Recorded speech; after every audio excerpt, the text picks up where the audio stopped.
Aquí de nuevo a Casa de América, a los que repetís de esta mañana y a los que venís de esta tarde. Vamos a comenzar con la primera mesa redonda de la tarde, en la que vamos a hablar de medio ambiente y activismo en contextos de violencia, con Laura Furones, Carlos Benítez, Paula Jiménez Náñez y Eva Rodríguez. Cuando quieras, Eva, tienes la palabra. Bueno, pues lo primero de todo, muchas gracias a la Casa de América por la invitación y os voy a presentar a este panel tan interesante que tenemos esta tarde para hablar sobre este tema. En primer lugar, Laura es actualmente asesora principal de campañas de la organización internacional Global Witness y autora del informe anual sobre personas defensoras de la tierra y el medio ambiente que publica la institución, y además lleva más de 20 años trabajando en temas relativos al derecho sobre las tierras y los recursos naturales. Buenas tardes. Buenas tardes.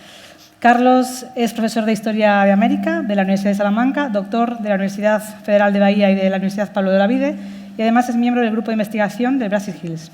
Buenas. Muchas gracias. Y Paula Jiménez es doctora en Ciencia Política por la Universidad Complutense de Madrid y profesora asociada de esa universidad. Y sus temas de investigación son el conflicto, el espacio, el territorio, la paz y los movimientos sociales.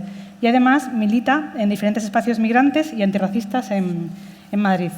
Bueno, un poco para entrar en materia y aterrizar un poco el tema de hoy, quería preguntarte, Laura, sobre los resultados de los informes que hacéis anualmente y por qué precisamente Latinoamérica es siempre la región que tiene más de este tipo de violencia contra los activistas medioambientales. Bueno, pues muchas gracias a Casa América antes de nada por la invitación. Creo que hay muchas razones por las cuales América Latina cada año y sin excepción sale como región más violenta cuando hablamos de asesinatos de personas defensoras del ambiente, del territorio. Digamos que se enfrentan dos mundos. Por un lado, el mundo de la presión incesante y que todos los años crece sobre los recursos naturales del continente. Hablo de recursos naturales, pero hablo también de la tierra, ¿no? De la tierra cultivada sobre todo, o la tierra dedicada al ganado.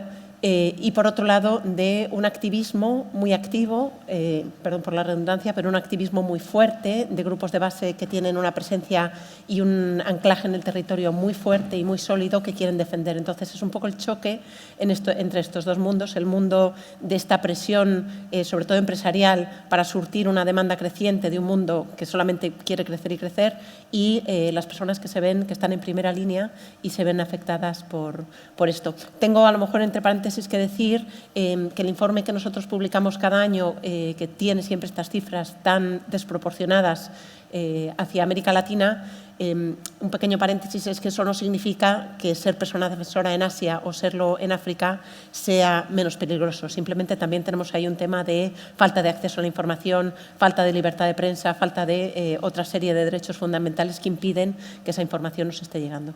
Claro, a lo mejor es también eso, que tenemos a lo mejor focalizado pensando en esa región y a lo mejor pensamos en Asia o en África y dices, ¿por qué no hay esos datos, ¿no? Y bueno, en el caso, por ejemplo, concreto de Brasil, en el que Carlos es especialista, ¿qué es lo que hay detrás? Porque tú has estudiado la historia, toda la progresión hasta llegar hasta el día de hoy.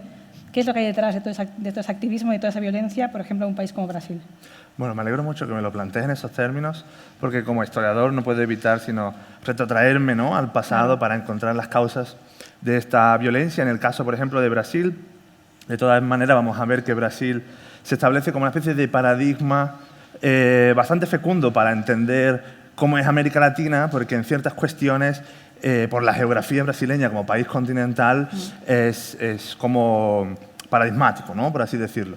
En el caso brasileño, ya desde la invasión de los portugueses, establecen una dinámica de relación con el territorio en la cual, por un lado, los portugueses entienden la promoción social, la forma de enriquecerse, de acceder a ciertas cuotas de poder y económico como una forma de depredar la tierra. El acceso a la tierra, el acaparar la tierra, es una forma de acceder a ese camino, ¿no? Pero al mismo tiempo, el acaparamiento de tierras y la explotación de los recursos naturales o convertir esa tierra en plantaciones, como las plantaciones de azúcar, por ejemplo, estuvo hecha a través de usar mano de obra racializada, ¿no?, o esclavizada. Por un lado, era traída, era secuestrada desde África o se dedicaba a las incursiones hacia el interior de Brasil, que por un lado buscaba recursos naturales, como podía ser, por ejemplo, oro, plata, etcétera, con las famosas bandeiras, ¿no?, de Sao Paulo, Pero por otro lado también buscaba alimentar un mercado de trabajo esclavo con las poblaciones indígenas. Con el tiempo, estas élites coloniales se fueron convirtiendo en élites rurales, ¿no? En élites de grandes propietarios que entendían el país no solamente desde un término político, sino patrimonial. Eran élites patrimoniales. Ellos eran los dueños de la tierra y veían las instituciones públicas también como una posibilidad de acaparar cargos públicos, poder, etc., ¿no? Y esas estrategias y esta forma de acceder al poder se hizo con dos grandes estrategias. Por un lado, el formal, y era que copar las instituciones públicas, copar la política mediante lazos familiares, redes clientelares. Por un lado, ¿no? Es más, una de las cosas más interesantes es que si hoy en día en las últimas elecciones, ¿no? en la legislatura que está ahora en marcha, lo tengo aquí apuntado, pero lo apunté porque me pareció interesante. De los 513 diputados que tiene la Cámara de los Diputados en Brasil, 324 se consideran a sí mismos ruralistas, ¿no? O pertenecen a lo que allí se llama la bancada dos ruralistas o a bancada do boi, de forma peyorativa, que son una identificación que es seccional, que va más allá de la ideología y que tiene como interés el pasar leyes que favorezcan los intereses de estos ruralistas, ¿no? Del agronegocio principalmente.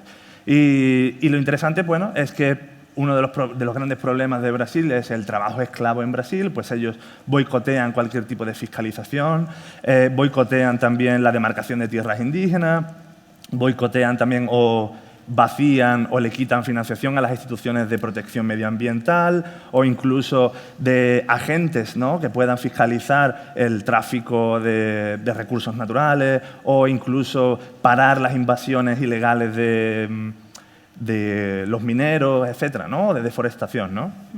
Y por otro lado, tiene otra estrategia que es más informal, que es esas personas en esos territorios tienen un gran poder social, ya que establecen un control sobre el territorio institucional, pero son también los que ofrecen el trabajo, los que tienen a familiares, amigos, los que ofrecen los servicios públicos y privados en territorios que están alejados de los grandes centros de poder. Y esta gente crean verdaderas dinastías políticas e institucionales que controlan de forma también informal esos territorios. Y esto tiene una cara oscura, que es la cara de la violencia, ¿no? Y es que desde siempre, al estar dominando a esta población racializada, subalternizada, etc., nunca les ha temblado la mano en hacer uso extensivo de la violencia. A pesar de que haya existido siempre en Brasil, esto se ha convertido en una especie de cultura política y social desde la época de la dictadura, ¿no? Por otro lado, hay que hablar de las desigualdades inherentes al sistema brasileño, que tiene origen en esas mecánicas coloniales, ya que existen una gran cantidad de población marginalizada, pobre, desesperada, que es usada como carne de cañón por estos grandes terratenientes, pero también por los interesados en la tierra y en los recursos naturales. Por ejemplo, en el caso de los Yanomami en Brasil, que empujan a esta gente desesperada para que busquen oro, para que contaminen los ríos, etcétera, para que creen un cierto caos donde después medran pues, los grandes propietarios, los especuladores de la tierra, que muchos de ellos viven en Sao Paulo, que viven en Río, pero el gran negocio en Brasil es tener tierras.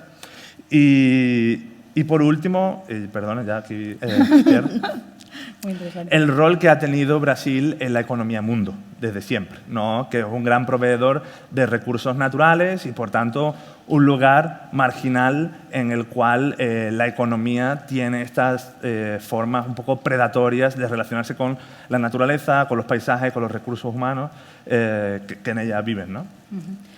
Y en el caso de Paula, hablando de la colonización institucional de ese tipo de poderes, en el caso de Colombia, lo que hace un poco este tipo de grupos armados que reemplazan al Estado y que haya situaciones de violencia es que se enfrentan al control social y se enfrentan a los movimientos de defensa del territorio. Entonces, ¿cómo hacen para convivir estos dos intereses? Es decir, el interés de los grupos armados y luego la gente que defiende la tierra.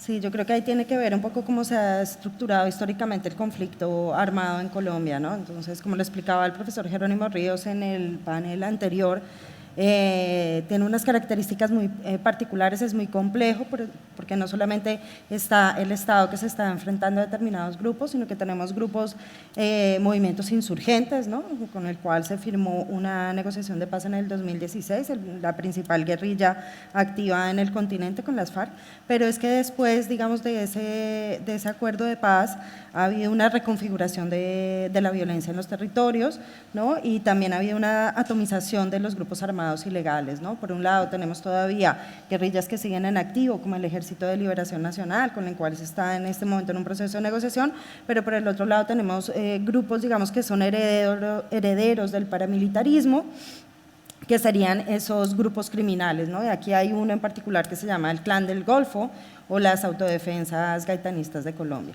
¿Qué es lo que ha pasado en Colombia según los estudios que hemos realizado, ¿no? Y es que el conflicto armado ha sido funcional para la implementación del modelo de desarrollo, no solo porque la violencia se ha utilizado para el control de los territorios y la administración de las poblaciones, sino porque también ha servido para desvalorizar las agendas de los sectores sociales populares, ¿no? Y yo creo que esa desvalorización tiene que ver con esos imaginarios también coloniales sobre pensar que lo que está en el campo es atrasado, ¿no? No es sujeto de desarrollo, ¿no? Por ejemplo, las poblaciones campesinas, las poblaciones indígenas y negras, y por supuesto que ellos tienen sus propias agendas, ¿no? En esos territorios. En relación con la pregunta que tú me hacías, ¿qué es lo que estamos viendo? Que también les he señalado en la mesa anterior, ¿no? Y es que hay una especie de territorialidades superpuestas en las zonas rurales principalmente, ¿no? No tanto en las zonas urbanas, que también hay presencia, pero sobre todo en las zonas rurales porque son las zonas de disputa por el control de la tierra y el territorio y el control de la naturaleza, la administración de las poblaciones, ¿no? Yo creo que hay algunas tesis que, por ejemplo, en el caso colombiano señalan que ha habido una ausencia del Estado. Yo creo que no ha habido una ausencia del Estado, lo que pasa es que el Estado ha sido, digamos, ha sido suplido por otro tipo de organizaciones que cumplen esas funciones, ¿no? Cuando nos hablaba el anterior expositor mexicano sobre ese concepto de gobernanza criminal, yo lo estaba escuchando y decía, esto se da en Colombia también, ¿no? Hay una serie de gobernanzas criminales que hay en los territorios donde establecen unos órdenes sociales concretos, ¿no? En el ámbito político, ¿no? Las alianzas que establecen con las élites políticas regionales, ¿no? Y económicas y locales, ya no la vemos tanto en el ámbito nacional, porque en eso sí vemos que ha habido un cambio en Colombia. También unos órdenes económicos, ¿no? Porque manejan impuestos, por ejemplo, ¿no? Administración de las poblaciones, los confinamientos, ¿no? Cuánto volumen de población es necesario en determinado territorio según la funcionalidad que tiene esa población para esos intereses, ¿no? Y en el ámbito social, ¿no? Vemos que hay una serie de normas que se establecen para cómo se tiene que comportar la población, ¿no? Sobre todo esas normas para aquellos cuerpos que son no normativos, por ejemplo, ¿no? O que también, digamos, han sabido incorporarse a las dinámicas de las comunidades. Muchas veces son los mediadores del conflicto, de los conflictos en los territorios, como lo señalaba el expositor mexicano en el anterior panel, ¿no? Entonces, ahí, y evidentemente en el centro de todas estas disputas está el control de la naturaleza y de la tierra y de los territorios, en donde están precisamente esos movimientos territoriales, campesinos, indígenas, afrodescendientes, ¿no? Y movimientos ambientalistas, ¿no? Que también tienen, ¿no? Como visión ejercer un control sobre sus territorios, ¿no? Entonces también ahí es donde esas territorialidades terminan superponiéndose con las territorialidades armadas o con la territorialidad del Estado. Sí, bueno, y una cosa que tienen en común, como decías, varios países, no solamente es el control del territorio, sino también que hay unos intereses detrás que cada uno tienen muy demarcados. No sé si podéis apuntar cada uno de vosotros algunos de los intereses que se existen dentro de este conflicto, ¿no? Que se perpetúa en muchos países y que es muy común, tiene como un origen común, ¿no? Esos intereses por explotar los recursos. Bueno, si queréis empiezo yo. Lo que nosotros vemos en los datos que salen cada año es que Efectivamente, hay un tema enorme de un conflicto sobre lo que es el territorio en general, ¿no? De hecho, hay una falta de proporción absoluta. Si uno mira los datos, las cifras de personas asesinadas, normalmente un 40% a nivel mundial es población indígena. Y esto, teniendo en cuenta que la población indígena a nivel mundial es apenas el 5% de la población, pues vemos un poco la desproporción de los ataques, ¿no? Y no es coincidencia que los ataques sean precisamente a población indígena, que es la población más cercana al territorio, la población que está defendiendo el territorio de forma más efectiva. Hay cada vez más estudios que demuestran que en las áreas indígenas son en las que mejor se protege también, ¿no? El bosque primario, por ejemplo. Pero sí que es verdad que hay muchos casos en los que sí que se pueden identificar una serie de relaciones de estos ataques. Yo hablo de asesinatos sobre todo porque es de lo que sobre lo que nuestros estudios se enfocan, pero si hablamos de violencia más en general, sí que hay una serie de intereses, sobre todo corporativos, ¿no? Estamos hablando de empresas mineras, de empresas petroleras, empresas forestales, los grandes agronegocios que en Brasil están devastando la Amazonía entera, ¿no? Es decir, hay unos grandes intereses detrás de que estas voces no se escuchen y estas batallas no se ganen, porque cada vez que se gana una batalla en defensa del territorio es una tierra que no está puesta al servicio de una productividad sobre la que una empresa, normalmente transnacional, maximice unos beneficios, ¿no? Entonces, todo el sistema está orientado hacia eso y además tenemos la dificultad adicional, y es que si algo es común a, desde luego, todos los países donde nosotros documentamos asesinatos, que son muchos, demasiados, es la impunidad, es el tema de la impunidad. Es decir, mientras estos crímenes se puedan seguir haciendo sin que nadie pague por ellos, si tenemos suerte tal vez acabe en la cárcel la persona que pegó el tiro, pero la persona que pegó el tiro suele ser un sicario, un asesino a sueldo al que le dieron $100 y ahí acabó su responsabilidad. Mirar más atrás de esto es lo que resulta realmente interesante y en lo que todavía nos falta muchísimo camino por recorrer. Y también complejo, ¿no? Porque lo que decías, si son multinacionales que ni siquiera están localizadas, no son del propio país, no sé si tenéis algo que decir también del... Sí, realmente lo que estaba diciendo Laura ahora mismo, yo creo que es clave. Matar sale muy barato, ¿no? Y hay mucha impunidad. La mayoría de los asesinos son también gente pobre, que no pasa absolutamente nada si mueren durante el proceso, o incluso a veces se les asesina a los propios sicarios para que no hablen. Por tanto, matar sale barato. Pero la violencia como un todo, no solamente la violencia más evidente, que es el asesinato, forma parte de todo el negocio que tiene relación con la tierra y con los recursos naturales, ¿no? Y lo hemos dicho bien. Laura lo ha dicho bien, sobre todo cuando hablamos de las grandes multinacionales, de cómo se proyectan hacia estos espacios, de cómo las instituciones debilitadas, y antes estaba hablando de cómo está copada la Cámara Legislativa en Brasil con la bancada ruralista, ¿no? Pero estamos hablando de que hay un presidente de izquierdas en el poder, pero que está completamente capado por esos intereses, con los cuales tiene que negociar, con los cuales tiene que crear consensos para poder sacar un proyecto político adelante, y que esto debilita las instituciones en la cual estas empresas ejercen un montón de violencias diferentes, porque hay que tener en cuenta de que muchas veces esta violencia está relacionada con el propio ecocidio, que es uno de los conceptos que hoy en día se están tratando, ¿no? Cómo se relaciona el genocidio con el ecocidio, con la muerte de los ecosistemas, con la desaparición de estas comunidades tradicionales. Se habla normalmente de las poblaciones indígenas porque son las más conocidas, pero por lo menos en el caso brasileño hay muchas otros tipos de comunidades tradicionales, porque no son rentables. Y no solamente no son rentables, sino que generan una cierta incomodidad al sistema, porque ellos demuestran de que hay otras formas de relacionarse con la naturaleza, con el paisaje y con los recursos, que no es de forma predatoria, que no es de forma extractivista, que no es ponerle un número, ¿no? En el mercado a cada uno de los componentes de ese paisaje. Y eso en sí mismo ya es peligroso, y por tanto ellos sufren esa violencia que es sistémica y que, bueno, que tiene muchos niveles, ¿no?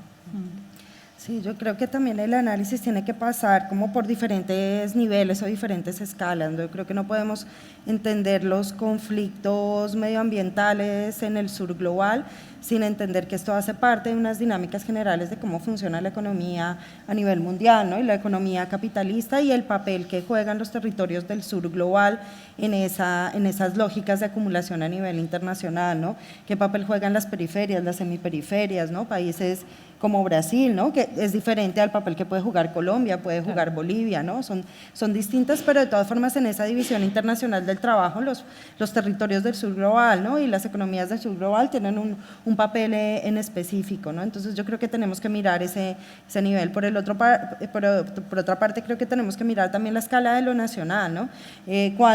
Primero, también cuáles son las capacidades que tienen estos estados que están en la periferia, en la semiperiferia, a veces para adoptar políticas o modelos productivos que sean distintas, ¿no? Hay diferentes interpretaciones, ¿no? y análisis que se han hecho, por ejemplo, en esta etapa de los gobiernos progresistas que hubo en América Latina, ¿no? Y medidas que se tomaron en Bolivia, ¿no? Por ejemplo, en Bolivia se decidió nacionalizar ciertos recursos, ¿no? Esas medidas no se tomaron en Ecuador, ¿no? o en Brasil, ¿no? Yo creo que ahí tenemos que ver, también analizar como esas lógicas económicas a nivel internacional, ¿no? Y también como las diferentes etapas de los modelos de desarrollo, porque en Colombia, digamos, durante muchísimos años la lucha o los conflictos ambientales por la tierra estaban muy situados en relación con la ganadería extensiva, que le nombraba Laura también, ¿no? Con los monocultivos, por ejemplo, de arroz, ¿no? En determinadas regiones, de tabaco, ¿no? Y con los combustibles fósiles, ¿no? Pero estamos pasando a otra etapa, ¿no? Donde hay otro tipo de minerales que son indispensables, digamos, para alimentar esta cuarta revolución industrial, por decirlo de alguna manera, ¿no? Entonces está el coltán, el cobre, el litio, ¿no? Son otro tipo de minerales. Los agronegocios, ¿no? Por ejemplo, centrados en la palma o en la soja, que en un primer momento se mostraron como una alternativa para los combustibles fósiles, pero eso generaron nuevos conflictos en el sur global, ¿no? Y lo que hemos visto en Colombia, y sobre todo en las regiones que yo trabajo en una región al norte de Colombia, en la zona Caribe, en Montes de María, hemos visto que muchos empresarios del campo que estaban dedicados a la ganadería extensiva han ido mutando y ahora, por ejemplo, son grandes empresarios de la palma africana, ¿no? Con unas conexiones, por ejemplo, uno de los grandes empresarios de palma africana en esa zona del país, que ha sido una zona muy azotada por la violencia, sobre todo de los grupos paramilitares, era un exministro de Agricultura, ¿no? Que se inventó esto de las alianzas estratégicas para la palma, ¿no? Que no era otra cosa que proletarizara a los campesinados, ¿no? Que ellos trabajaran para esas grandes empresas, ¿no? Entonces yo creo que ahí también tenemos que ver como los matices en el marco, digamos, de esas dinámicas de acumulación del capital, ¿no? ¿Por qué los territorios se vuelven estratégicos, ¿no? El agua, por ejemplo, es un elemento fundamental que hay una disputa por el agua en este momento, ¿no? O por los alimentos, por el crecimiento exponencial de las poblaciones y todos los efectos que tiene el cambio climático para la producción de alimentos. Yo quería preguntar precisamente ese tema, que parece que las energías renovables, el cambio climático es todo positivo, que es un cambio, una transición ecológica hacia lo positivo, pero claro, lo que decía ella, ¿no? Como la explotación de ese tipo de minerales también trae asociada mucho tipo de conflictos, ¿no? O sea, ¿cómo se están viviendo esa transformación en Latinoamérica? ¿Qué tipo de problemáticas hay con la explotación, con la explotación de recursos, con ese tipo de nuevas tecnologías? Bueno, yo creo que la transición no es que sea positiva, es que no nos queda inevitable, otra. Sí. Es que no hay plan B, lo cual no implica que esa transición no se tenga que hacer de una determinada forma y sobre todo no hacer de una determinada forma. Yo creo que la buena noticia de todo lo que hemos aprendido en una sociedad absolutamente dependiente de los combustibles fósiles es cómo no hacer las cosas. Es decir, creo que hay muchísimo que hemos aprendido a través de todas estas generaciones y generaciones de qué es lo que no ha funcionado y qué es lo que en una transición absolutamente no solamente necesaria, sino urgentísima hacia una energía verde, qué procesos y qué cosas no queremos repetir. Hablo a nivel de los gobiernos qué políticas quieren y no quieren aprobar o qué leyes. Hablo de las empresas de forma muy importante. ¿Qué modus operandi quieren? Lo hemos visto, está documentadísimo cómo las empresas están haciendo auténticas barbaridades que siguen a día de hoy y que si se repiten, da igual que en vez de extraer petróleo extraigan litio, porque el coste humano va a ser el mismo. Otra cosa es el coste ambiental, que obviamente los combustibles fósiles lo tienen mucho más alto porque son lo peor del mercado, ¿no? Pero todos estos impactos que van mucho más allá, que van a nivel humano, que van a nivel de los derechos fundamentales sobre la vida, aquí es donde tenemos, para mí, el mayor reto pero también la mayor oportunidad, y ahí es donde no podemos fracasar, obviamente, porque ya hemos visto lo que pasa, o sea, ya hemos visto lo que va a suceder si explotamos así los recursos. si lo volvemos a plantear de la misma forma. O sea, estamos hablando de algo tan difícil como un cambio de sistema entero, que obviamente no se hace del día a la noche y que no es blanco y negro. Hay muchísimos debates de si si los coches eléctricos son buenos o malos, si las placas eléctricas, porque luego resulta que los minerales vienen de Congo, donde se sigue. Y el problema es que estamos en un mundo de grises, no hay una piedra filosofal, no la hay. Pero eso tampoco implica que no haya unos modelos mucho más preferibles a otros. Sí, creo que lo has respondido bastante bien. Realmente, perdona si pongo la nota pesimista, pero yo creo que ya se ha pervertido ese sistema, ¿no? Yo creo que ya existen centros y periferias, centros que están intentando implantar un nuevo modelo de energía y de relación con el medio ambiente que se pueden permitir porque siguen extrayendo recursos de las periferias, ¿no? Y por tanto nosotros podemos hablar de la transición verde a pesar del greenwashing y de muchas otras cuestiones, pero le estamos dejando el espacio a que esa transición no sea hecha desde una conciencia social, sino que sea hecha desde el capitalismo más puro, desde las empresas que están empezando a crear incluso, bueno, ya se empieza a hablar del colonialismo energético, ¿no? Por ejemplo, en el caso de Brasil desconozco las políticas en este sentido, porque muchas veces yo no veo a los brasileños que ni siquiera lo estén abordando, y si lo están abordando a lo mejor es en Sao Paulo, en lugares de clases medias estables, ¿no? Pero sí sé que se utiliza esta retórica para llenar todo el nordeste brasileño de eólicas, pero que realmente es una energía que no va para ellos, y por tanto es un terreno colonizado, además muchas de ellas están instaladas por empresas españolas. También la idea de crear las grandes hidroeléctricas que están devastando la Amazonía, ¿no? Y los grandes ríos brasileños con la idea de que es energía limpia, pero esa energía realmente no está yendo a las ciudades, está yendo para alimentar grandes proyectos mineros. Entonces, mientras no cambiemos esta dinámica, esta transición no sé muy bien hacia dónde nos está llevando. Vamos a crear una especie de lugar verde en equilibrio con el planeta en un sitio muy localizado, mientras en el resto se vive en el conflicto cotidiano. No lo sé.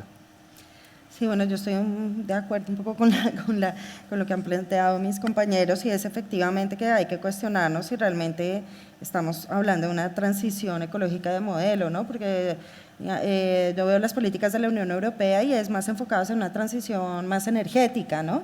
Entonces ya no vamos a depender de los combustibles fósiles, vamos a depender de otro tipo que aparentemente es energía limpia, pero no estamos teniendo en cuenta que esto va a generar nuevos conflictos ambientales en el sur global, ¿no? Que es donde son las zonas, digamos, los territorios ricos en biodiversidad. Entonces yo creo que esto está generando unas nuevas conflictividades. Creo que el capitalismo tiene una capacidad para adaptarse a todas las crisis y salir de todo el modelo, digamos, ¿no? Prácticamente reinventándose, ¿no? Entonces estamos hablando de capitalismo verde, estamos hablando también de formas de capitalización de la naturaleza, en pensar, por ejemplo, en estrategias de conservación del medio ambiente que son pensadas desde el norte global, como si esos espacios de conservación estuvieran vacíos y no hubiera comunidades que habitan ancestralmente esos territorios, ¿no? Y yo creo que ahí es donde no estamos haciendo como una reflexión mucho más profunda, de pronto en ciertos sectores de la sociedad, ¿no? Que están un poco más concientizados con estos temas, pero no a nivel de los gobiernos, a nivel de la opinión pública. Aquí en Europa yo no veo que haya una reflexión profunda sobre el cuestionamiento de los modelos de consumo, ¿no? Y un debate mucho más amplio sobre, por ejemplo, temas como el de crecimiento, ¿no? Entonces yo creo que ahí es importante seguir trabajando sobre este tema para no generar nuevos conflictos en el sur global, lo que decía Carlos ahora, ¿no? Entonces nos estamos enfrentando a una transición donde vamos a tener unas islas que sí tienen energía limpia, que tienen unas condiciones de vida adecuadas, ¿no? Y frente a otros espacios a nivel global donde vamos a tener mayores conflictos, mayores desigualdades sociales, económicas, ecológicas, ¿no? También. Y ecológicamente devastados. Ecológicamente, exactamente, ecológicamente devastados. El debate de las eólicas, por ejemplo, también se está presentando en Colombia, ¿no? Gustavo Petro ha señalado que también está, digamos, en la línea de esos procesos de transición, pero también hay un debate porque quieren montar eólicas, por ejemplo, en el norte de Colombia, en una zona de población indígena que también hace frontera con Venezuela, y eso está generando nuevas conflictividades, ¿no? Entonces ellos también reclaman, por ejemplo, las comunidades también están reclamando el derecho al paisaje, por ejemplo, Claro. que es otra cosa que tenemos que tener en cuenta, ¿no? Y aquí en España también pasa eso, ese tipo de conflictos. Pero volviendo un poco a la población indígena y a la problemática que tenemos, aparte del desapego que tiene la gente que vive en las ciudades con la naturaleza, ¿por qué nos parece tan lejana pues, ese tipo de poblaciones que defienden el territorio y la naturaleza de todos, que dan, por así decirlo, la vida y la cara por todos? ¿Por qué lo vemos como algo lejano, como algo que nos es como que no nos afecta directamente? O sea, ¿por qué creéis que no hacemos bien los mensajes desde el punto de vista comunicativo, de las instituciones, de los medios de comunicación? ¿Por qué hay ese apego, ya no con la naturaleza, sino con esas poblaciones como que defienden esto por todos y nosotros no tenemos ningún tipo de... O sea, nos suena algo que es muy lejano.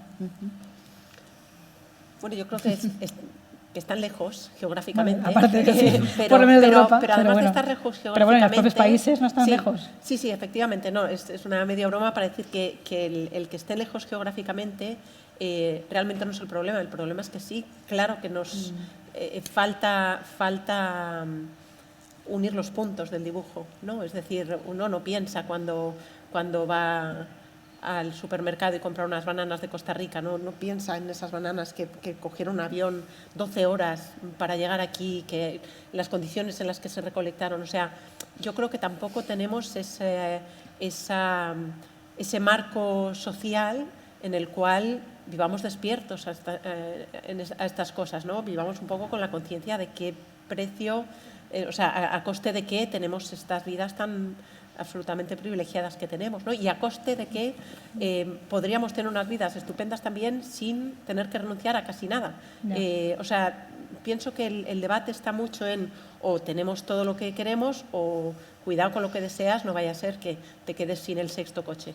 No hay que quedarse, quiero decir, se pueden plantear otros modelos que no son tan catastróficos como se pintan. Pienso que hay mucho de deliberado en meter miedo también, porque nadie queremos renunciar a estas cosas tan cómodas que tenemos, ¿no?, alrededor. Pienso también que ahí hay un papel importante de casi todos, empezando por los medios de comunicación, por supuesto, pero hablaban antes mis compañeros de las empresas. Ahora mismo, en esta transición energética que estamos intentando hacer de aquella manera,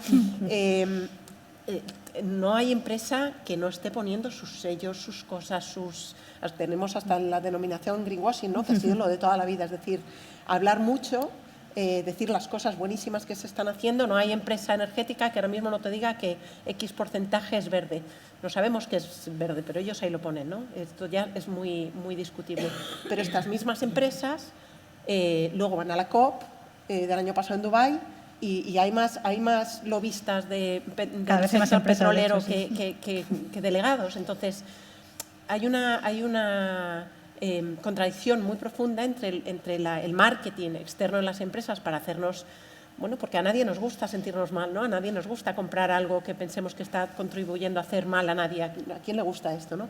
Y entonces esto es una cosa muy buena que se aprovecha para poner una fachada de no te preocupes, es estupendo, puedes seguir consumiendo a tope, te puedes seguir esta vida sin freno, porque de todas formas estamos en un sistema que tiene que crecer, porque si no crece es la catástrofe.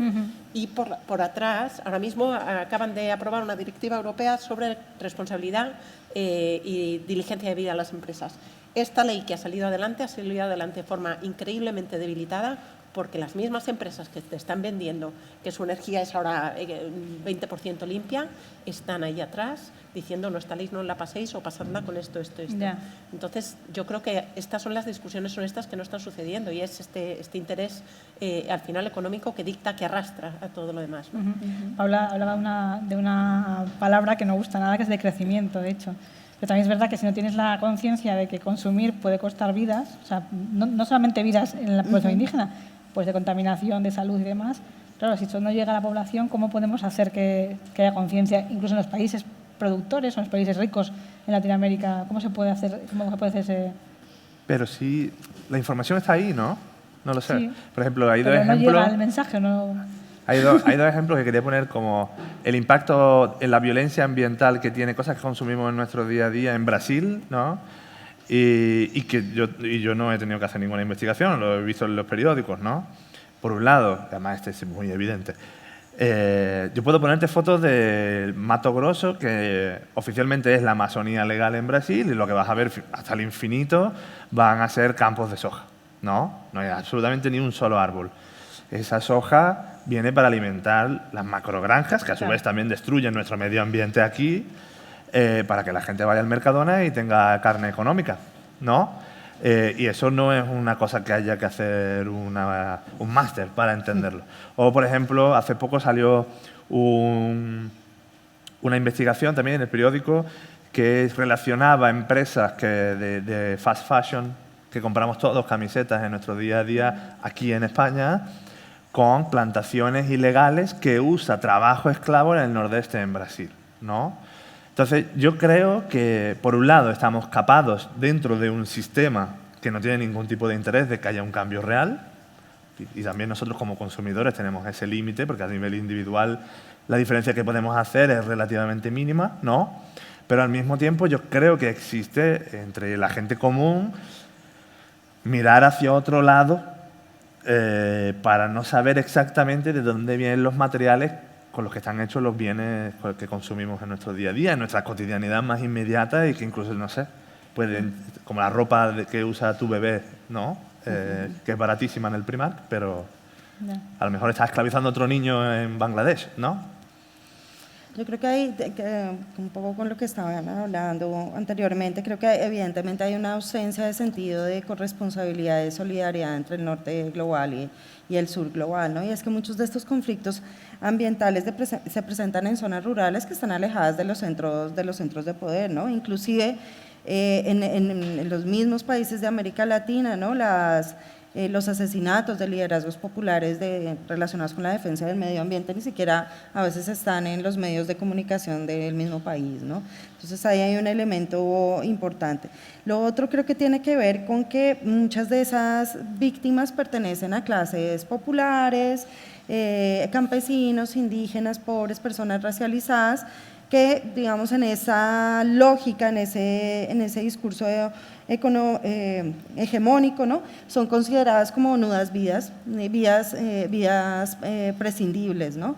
Entonces, los imaginarios que se crean sobre esas personas muchas veces son imaginarios negativos, ¿no? Lo que estaba diciendo antes, ¿no? Personas atrasadas, personas que no son sujetos de desarrollo, que no tienen sus propias agendas políticas, por lo tanto no están en los medios de comunicación ni no son noticia, ¿no? Lo hablábamos en una conversación antes de esta presentación, ¿no? Son como casos muy específicos que terminan saliendo en los medios de comunicación. El caso de Berta Cáceres, que ha sonado más aquí en Europa, ¿no? Sí. Pero casos como el de Berta Cáceres hay miles, y de mujeres que se dedican a la defensa del medio ambiente, pero que no aparecen en absoluto en las noticias, ¿no? Y yo creo que también hay una falta de reflexión con que hay esa conexión, que los conflictos medioambientales en defensa de la naturaleza tienen una relación muy profunda con la sostenibilidad de la vida a nivel global, ¿no? No es, digamos, que los cambios climáticos, todos los cambios que estamos viendo en la naturaleza que ocurren en el sur global no tengan ninguna conexión con el norte global, tienen una conexión, ¿no? Entonces tenemos que hacer una reflexión más profunda de cuáles son esas conexiones, y evidentemente lo que tú dices, ¿no?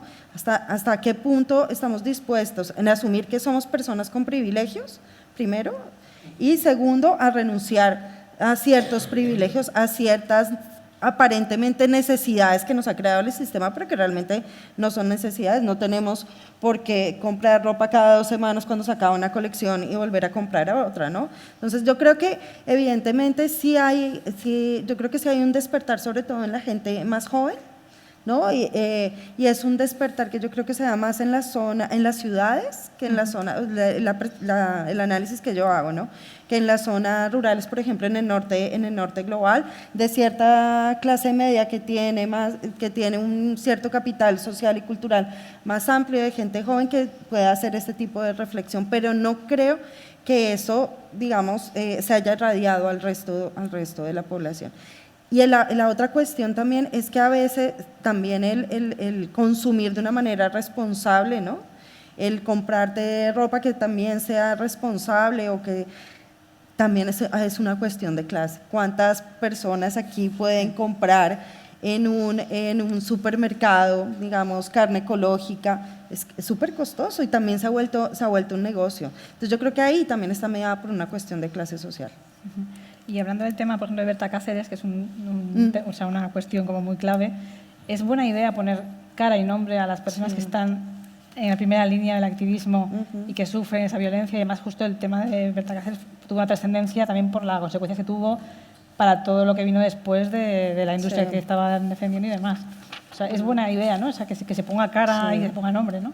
Hombre, yo creo que siempre es bueno, las estadísticas son muy frías, siempre, ¿no? Entonces una estadística no dice mucho, dice mucho más que detrás del número 4 de esta estadística había una mujer que tenía hijas, que tenía esta lucha, que tenía esta comunidad, que tenía, ¿no? El caso de Berta, además, tiene la bondad es verdad, estoy totalmente de acuerdo, que es un arma de doble filo en el sentido de que hay muchos otros casos invisibilizados, pero el caso suyo es muy emblemático, entonces sí que es importante contar casos en los que precisamente no solamente hay una implicación clara de una empresa en el asesinato de ella, sino que además, y esta es la súper excepción, acaba en la cárcel no el de la pistola, sino el responsable último de la empresa. Quien ha sido condenado y quien está en la cárcel es un responsable de la empresa a la que ella se oponía. Es decir, lo que sí creo que cuenta muy bien este caso es que estas cosas se pueden hacer. La justicia puede funcionar y puede prevalecer y se puede ir más allá, se pueden hacer investigaciones fehacientes, investigaciones creíbles y se puede llegar a elucidar quién hay detrás de esto y enjuiciarlos y condenarlos. Si no, volvemos a lo de antes. Mientras salga barato matar, claro. ¿Por qué no hacerlo cuando es tan rentable? Porque en general las personas defensoras tienen la mala manía de protestar y de hablar alto y de decir lo que muchos no nos atrevemos a decir. Entonces son gente muy incómoda, son gente que resulta profundamente incómoda.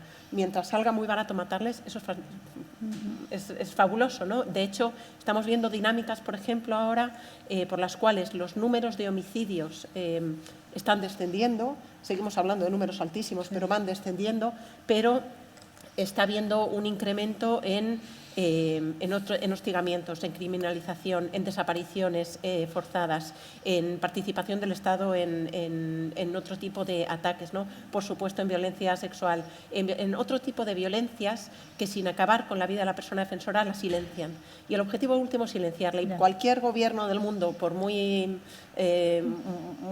poca sangre que lleve en las venas, no le va a gustar que haya sangre en su nombre. Entonces, si se puede desaparecer a gente, o si se la puede hostigar, o si se le puede amenazar diciendo que sabes a qué colegio va el hijo, este tipo de estrategias muy sencillas, muy invisibles, porque denunciar esto es dificilísimo, ¿no? Es difícil probarlo, y porque a veces a veces da miedo denunciarlo también, pero al final consigues el mismo efecto, con lo cual el hecho de que los homicidios estén bajando no necesariamente indica que la situación sea mejor, indica que las estrategias de silenciamiento van evolucionando, ¿no? Sí, que cambian. ¿Y qué demandas hay respecto a justicia y reconocimiento de derechos de los activistas y de las personas que defienden el territorio? Yo creo que es importante tener en cuenta o hacer una reflexión profunda sobre que estos sujetos populares, ¿no? Estos movimientos sociales, los líderes ambientalistas, indígenas, afrocampesinos, ¿no? Hacen su lectura de lo que está pasando y construyen sus propias agendas de país, ¿no? Y construyen sus propias agendas sociales, ¿no? Son sujetos de desarrollo, ¿no? Hace poco en el caso colombiano, una demanda histórica del movimiento campesino, que era el reconocimiento como sujetos de desarrollo, ¿no? Porque ellos entendían, digamos, que no estaban en el mismo nivel que, por ejemplo, las comunidades indígenas de África, sí hay unos reconocimientos a nivel internacional, pero los derechos de los campesinos no, ¿no? Y eso fue un producto de toda una movilización social histórica, ¿no? Entonces yo creo que ahí en las agendas de estos movimientos hay muchísimos elementos sobre los cuales podemos pensar modelos alternativos de vida, ¿no? Entonces plantean los lenguajes de valoración, ¿no? Hablan de justicia ambiental, ¿no? De la importancia de construir lo común, lo comunitario, de proteger los bienes comunes, ¿no? Los bienes de la naturaleza. También, digamos, desde las comunidades indígenas nos están planteando un cambio de pensamiento, y es decir, pensar que nosotros hacemos parte de la naturaleza, que somos parte de un mismo todo, ¿no? De lecturas más biocéntricas y menos antropocéntricas del mundo, ¿no?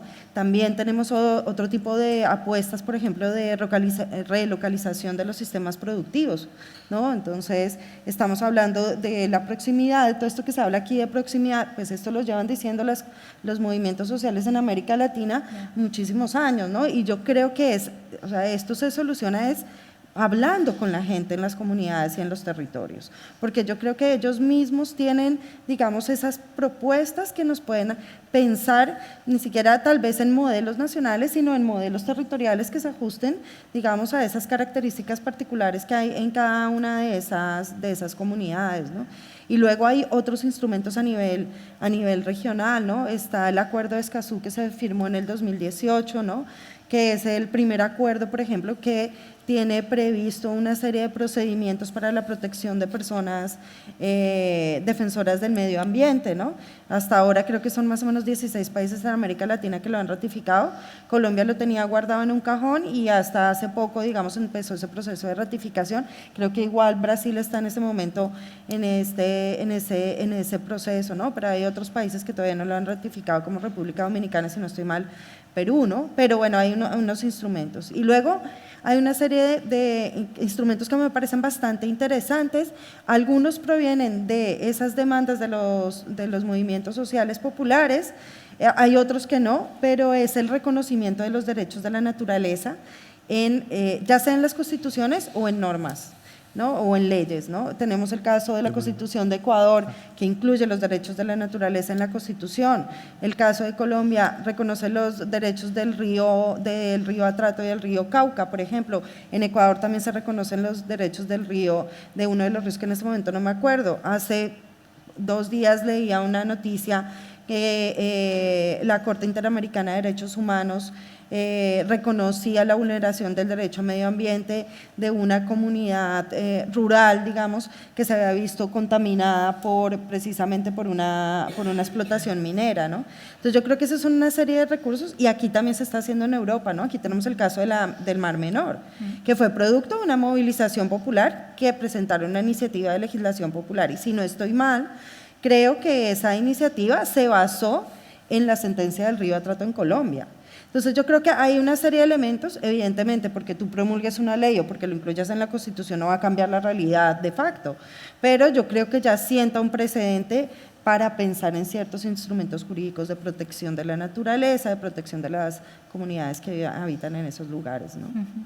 Y en el caso de Brasil, ¿cómo se pasa del genocidio indígena, del ecocidio, a este tipo de leyes, legislación que pueda proteger? En Brasil existen los mecanismos, existen históricamente. Es más, me ha recordado el caso de Berta con el de Chico Mendes en Brasil, ya que la lucha y la muerte, sobre todo la muerte, ¿no? Fue tan simbólica que permitió crear una iniciativa nueva, que yo por lo menos creo que solo existe en Brasil, a lo mejor me equivoco, que es el de las reservas extractivistas o RESEX.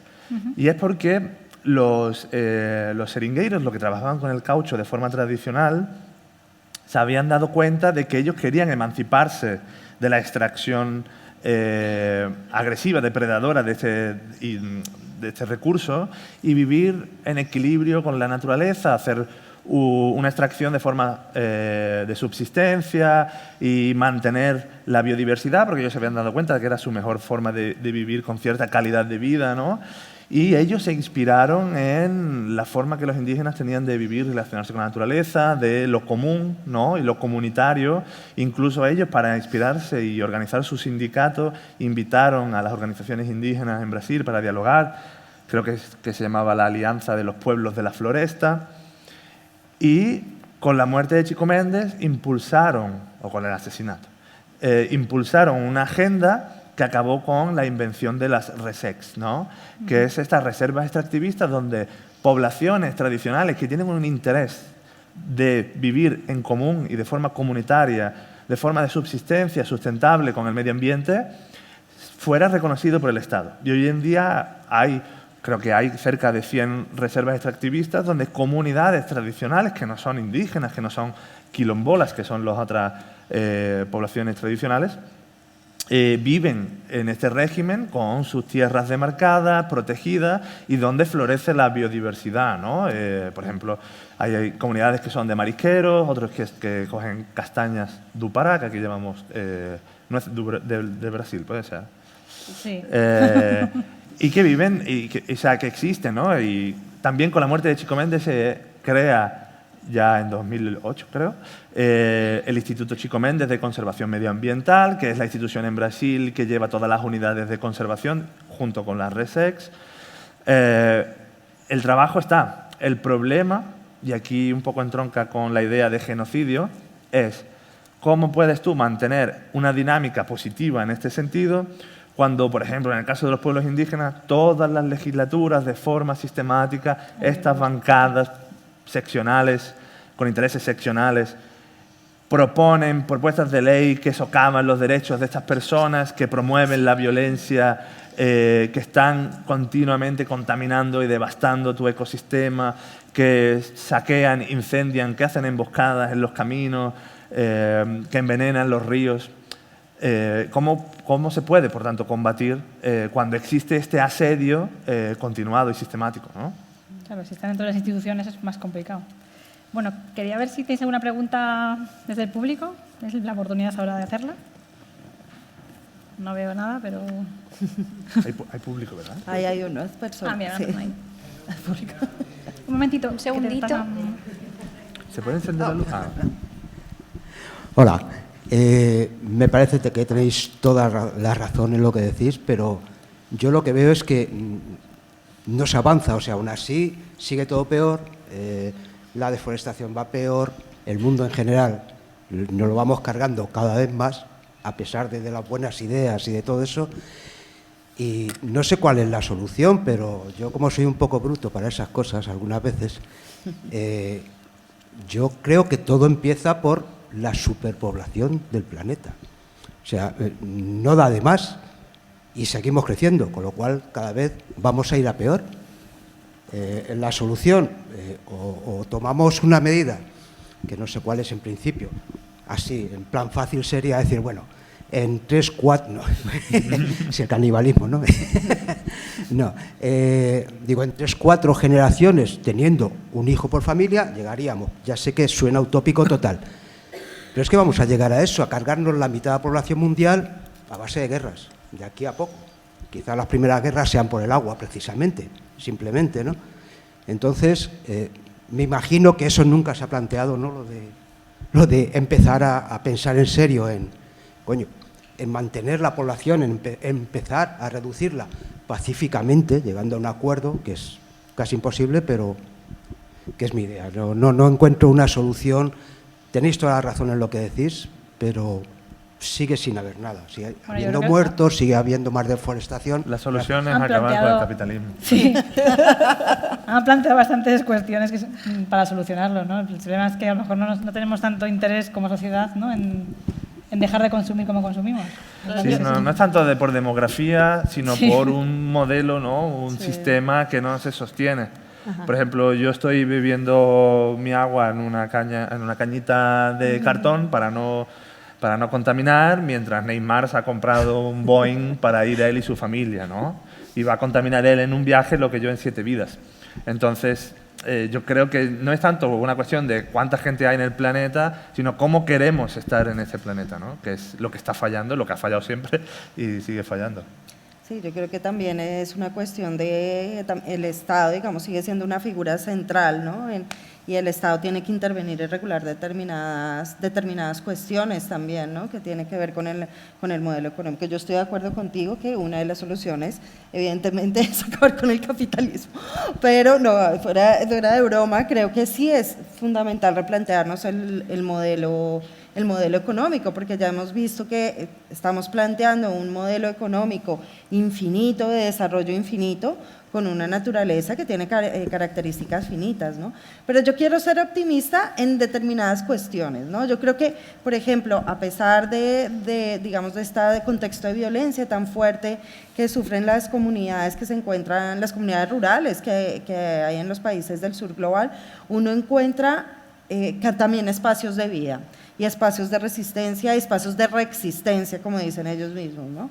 Como que no se trata simplemente de resistir, de aguantar, sino también de proponer y construir cosas. Y yo creo que todavía, digamos, en el ámbito local encontramos ese tipo de espacios.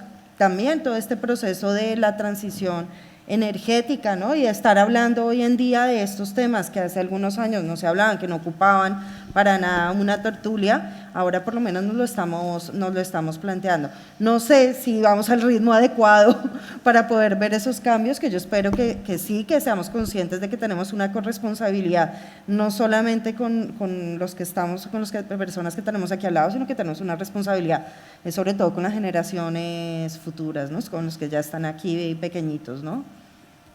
Sí, una pregunta. Yo simplemente yo diría también que la buena noticia es que el futuro está sin escribir. Y creo que eso es para mí por lo menos, a nivel muy personal, es una fuente de consuelo, porque me imagino que como muchos de los que estáis aquí, como mucha otra gente, pasamos noches y noches en vela pensando en lo que nos viene encima y lo que se viene encima los que vienen detrás.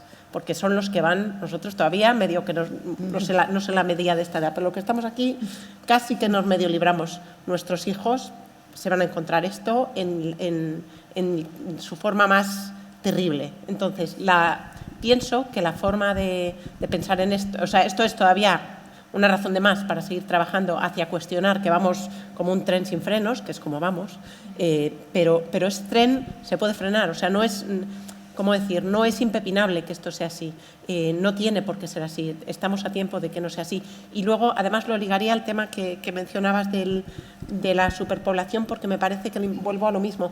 Es verdad que somos un montón, es verdad que la población no está... O sea, los que crecen son otros, es decir, son gente que no es responsable de...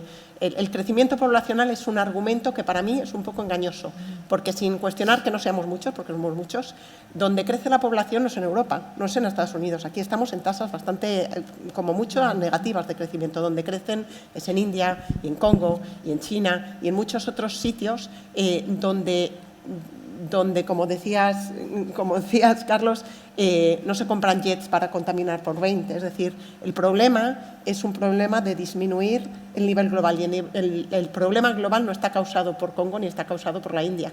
La India y China ahora son economías emergentes y todo está en transición, por supuesto. Pero el primer problema no es un problema de superpoblación, porque el problema lo tenemos nosotros, los que estamos en estos países en los que consumimos de una forma tan absolutamente desaforada. Entonces pienso que antes de abordar el problema de la población hay que abordar el problema del consumo, que no es suyo, es nuestro. Vale, pues la última pregunta, por favor. Sí, bueno, para plantear bien mi pregunta, ¿no? A propósito de lo que mencionaban del ecocidio, que casi siempre, bueno, no siempre, la mayoría de las veces está acompañada del etnocidio, ¿no?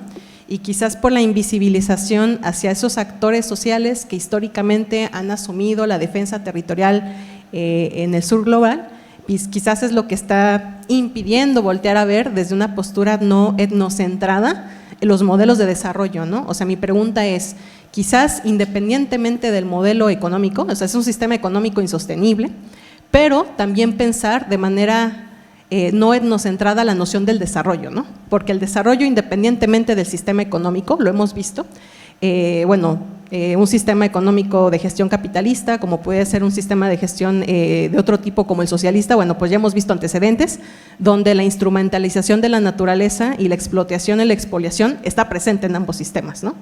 Evidentemente uno con mayor control del otro, pero ante este desdibujamiento de la polarización económica global, pues sin duda quizás lo que no alcanzamos a ver es que a lo mejor la respuesta del desarrollo es transitar de las nociones etnocentradas, occidentales y coloniales sobre el desarrollo, ¿no?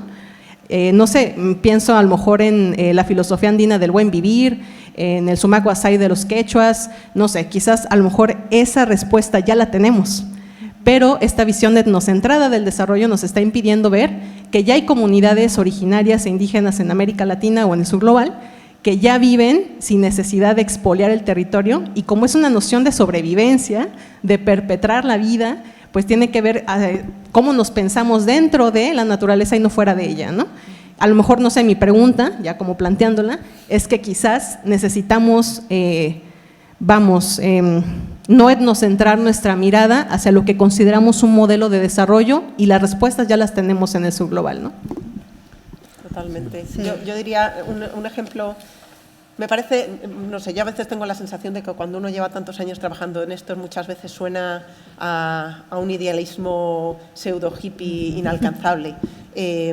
Porque también hay un interés en que se vea así, en que estos somos cuatro locos que estamos planteando cosas absolutamente fuera de la realidad. Pienso que no solamente no es cierto, sino que hay soluciones que están, como bien dices, están ahí, pero siguen marginadas. El colonialismo es una cosa que no es del pasado, la seguimos viviendo hoy. Hoy cualquiera que se vaya a cualquier tipo de negociaciones, por ejemplo, sobre el cambio climático, ahí no tienen cabida la visión de estas visiones que menciona. ¿Por qué no tienen cabida? A veces por una cosa tan absurda como que no tienen el formato de paper académico que tienen que… ¿Quién ha determinado que el formato de ese paper académico? El occidente colectivo, que es el que determina todo. Es decir, pienso que hay unos espacios que están sin explorar. Vuelvo a la cosa de no tenemos solución. Claro que hay soluciones, las hay, y las hay muy buenas. Lo que pasa es que no las hemos escuchado porque no hemos permitido esa escucha. Porque yo desde mi labor muchas veces noto como esa cierta recepción desde un escepticismo, desde la condescendencia, desde la ridiculización a veces también, ¿no? de qué cosas decís. Y pienso que es una forma de denigrar algo que tiene muchísimo valor. Y esto, si me pasa a mí como mujer blanca privilegiada occidental, imagínate, pues, a las comunidades indígenas les pasa por 100, ¿no? Entonces, pienso que hay una labor que tiene mucho más que ver precisamente con con cuestionar algo que desde pequeñitos nos están diciendo que no cuestionemos, ¿no? Y es que el sistema es el que es. Y la buena noticia es que ya hemos vivido en otras formas, ya hemos tenido otras formas de vida. Ahora estamos instaurados en este capitalismo salvaje que además nos cagamos de miedo, o sea, nos matan de miedo si nos salimos medio milímetro del sistema, ¿no? Pero no solamente se puede, sino que lo hemos hecho antes y se puede volver a hacer. Simplemente hay que atreverse a hacerlo para ver que no es tan feo como lo pintan. Hay una cierta deliberación en hacérnoslo ver terrible para que sigas comprando tu carne barata, ¿no? Para que no cuestiones, digamos. Soluciones hay muchísimas, y la buena noticia también creo es que este reconocimiento de otras prácticas, de otros tipos de conocimiento, de otros tipos de saberes, están realmente en aumento, ¿no? Está habiendo un cambio, yo veo desde luego en los próximos años un cambio brutal. Lo que pasa es que tenemos que querer sumarnos a otras formas de vida, ¿no? Y otras formas de vida no significa volver al selva, que es la otra cosa despectiva que nos dicen, ¿no? Bueno, entonces lo que queréis es que volvamos todos al selva. Nadie está hablando de esto, ¿no? Entonces también pienso que hay una cierta mucho camino por recorrer aquí. Simplemente quería agregar una última idea cada uno, porque estamos de tiempo. La última puedes cerrar tú, sin problema. No, en relación con lo que tú decías, ¿no? Cuando yo hablaba de que el conflicto armado, por ejemplo, en el caso colombiano, había sido funcional a los modelos de desarrollo, no solamente por la violencia, sino porque ha desvalorizado las agendas populares, ¿no? Y a eso me refiero, ¿no? Desvalorizado ¿cómo, no? Criminalizado, ¿no? Por una parte, señalando que no son sujetos de desarrollo, o sea, que no tienen propuestas de país, cuando es completamente falso, y por el otro lado, porque ha dominado un discurso del saber tecnocientífico sobre los saberes populares. Entonces, si no está avalado por un saber tecnocientífico, entonces no tiene ninguna validez, cuando sabemos que los saberes populares son los que han mantenido viva, digamos, este mundo. En el caso de Colombia, las comunidades campesinas, que son las que más han estado afectadas por la violencia, son los que mantienen la canasta alimentaria del país durante décadas, ¿no? Y evidentemente sí creo que hay que salir de un discurso etnocentrado, ¿no? Y por eso señalaba pasar de esa visión antropocéntrica a una visión biocéntrica, ¿no? Donde no veamos que la naturaleza tiene que ser controlada, tiene que ser dominada, tiene que ser explotada, sino que nosotros somos parte de esa misma naturaleza y que nuestra sobrevivencia depende de ella y digamos de ese cuidado, no saliendo de esa lectura naif que a veces hay, ¿no? sobre los defensores del medio ambiente, ¿no? Para nada, ¿no? Hay propuestas en el sur global, las comunidades lo hacen en las zonas locales, por eso me refería, no solamente hay espacios de muerte en el sur global, hay espacios de vida también, así han logrado sobrevivir, ¿no? Y yo creo que hay solamente el hecho, por ejemplo, que en el caso de Colombia se haya hecho un Plan Nacional de Desarrollo que esté centrado en el reordenamiento y en el cuidado del agua, nos pone a pensar que también podemos dar ese cambio, ¿no? Bueno, pues muchas gracias. Creo que es muy interesante que haya un debate como este, que ya hace años no se hacía, y que se hable también de justicia climática, pues creo que es importante. Muchísimas gracias. Gracias.